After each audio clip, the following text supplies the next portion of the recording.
Welcome back. In Session 2, we will take our implementation of the To-Do CLI app to the next level.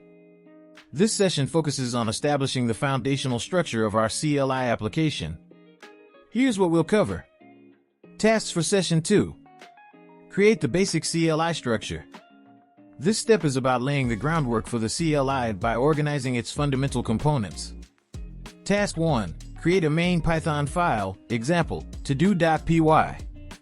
Start by creating a new Python file that will act as the entry point for the CLI application.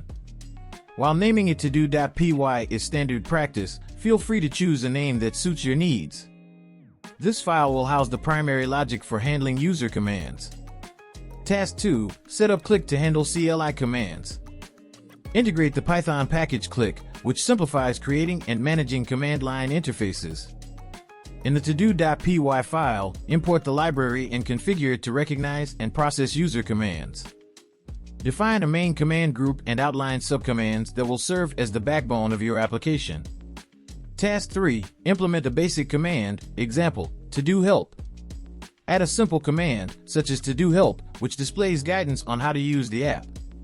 This basic functionality ensures the CLI operates correctly and offers users helpful instructions. It also acts as a starting point for future enhancements. Session goal. By the end of this session, you will have a functional CLI structure that can handle basic user input. This foundation will enable us to build and expand the app with advanced features in upcoming sessions. So let's jump into the Visual Studio Code and perform all these steps. So guys, we are into the Visual Studio Code. So before implementing the Session 2 tasks, let me clear the Copilot console. To clear it, I will use /clear command. Now we are ready to implement Session 2 task for our To-Do CLI app. The main purpose of this session is to create basic CLI structure. We will establish the foundational components of the CLI. So let's ask Github Copilot to help me with the steps to implement all these tasks. So here I will write the prompt, help me with the steps to implement all these tasks, to my programming partner.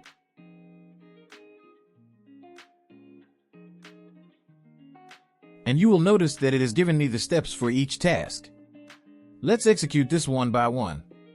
So the first step is to create a todo.py file.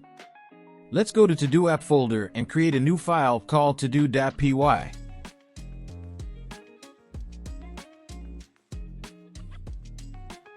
Next, in the second task, we will set up Click to handle CLI commands.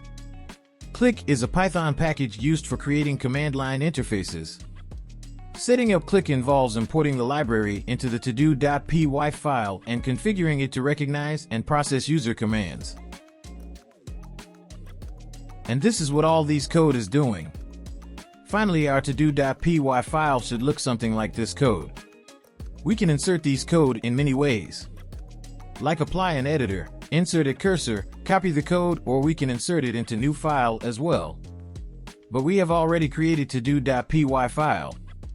So I will choose insert at cursor. Once done, click on save.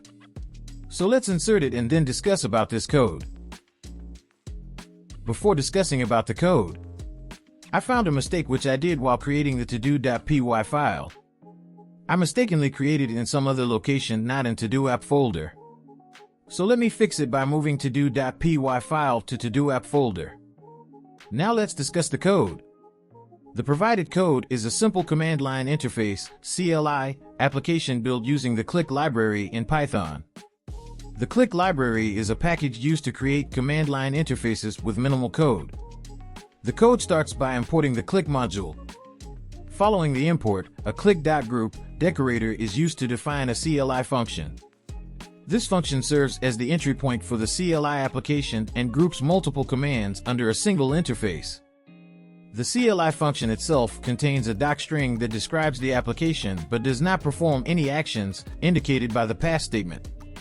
Next, that CLI.command decorator is used to define a new command within the CLI application. The command is named help, and its associated function also contains a docstring that describes its purpose, to show the help message and exit. Inside the help function, click.echo is used to print the help message to the console. The help message is retrieved by calling CLI.get_help, click context CLI, which generates the help text for the CLI application based on its context. Finally, the main block ensures that the CLI function is called only when the script is executed directly, not when it is imported as a module in another script. This block calls the CLI function, which starts the CLI application and listens for user commands. Overall, this code sets up a basic structure for a CLI application with a single help command that displays the application's help message. So guys, we are done with the session 2. In the next session onwards, we will start implementing commands for our CLI app. On this note, I am stopping over here. See you in the next session.